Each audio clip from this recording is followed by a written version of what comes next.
advocates say doesn't get the attention it deserves. That's according to the Black and Missing Foundation. But this is part of a larger crisis. Thousands of children and young people go missing every year, leaving families desperate for answers. It's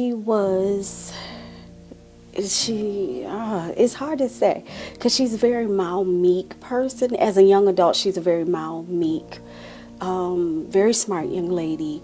As a kid, she was the typical kid. She was, she was fun and she was bubbly. 19-year-old Dakara Thompson had her whole life ahead of her.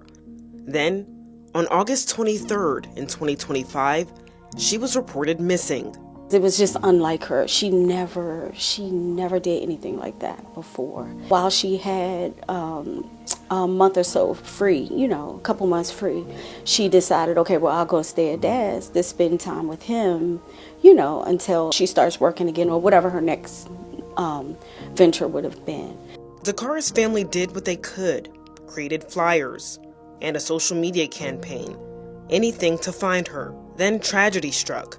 Days later, her body surfaced in Anne Arundel County. Police suspect 35-year-old Hugo Hernandez Mendez. They say he killed her at his home just hours after picking her up at a Hyattsville gas station. The evidence was grim. Blood, a wig, and one of Thompson's fingernails found in a bedroom.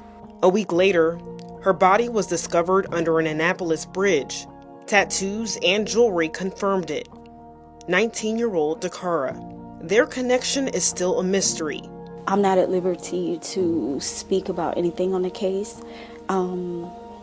We just want justice for our daughter.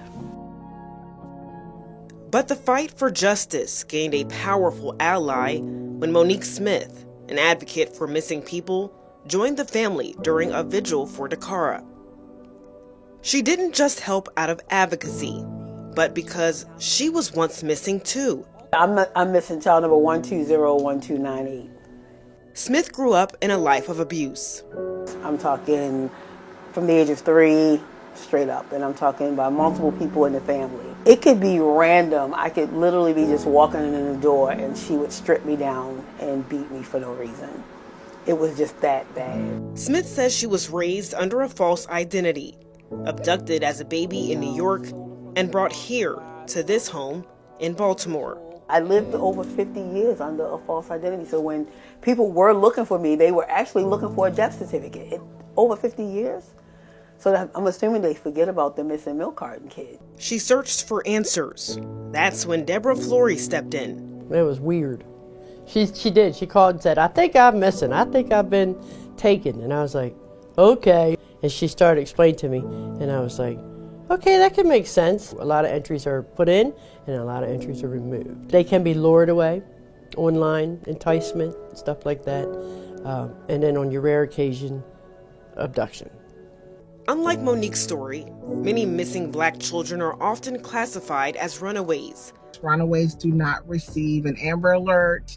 Again, there's no sense of urgency in finding them, but if the family don't know where they are, then they're missing and we have to find them. Council member Wanika Fisher helped pass Dakara Rose's Law in April in her honor. I tell people now, ask 5 people in your life. If you have to wait to file a missing persons report, you'll get 5 different answers in our county. So that just shows me that our county's not educated on what to do when there's a missing person. Still, advocates say real change will depend on what happens next at the state level. I think an Ebony Alert would be amazing because we know that so many of our young women are being trafficked.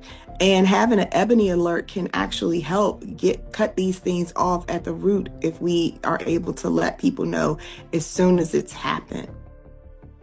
And if you have information about a missing person in Prince George's County, you can call PGPD's Missing Persons Unit at 301-772-8970. Every second counts.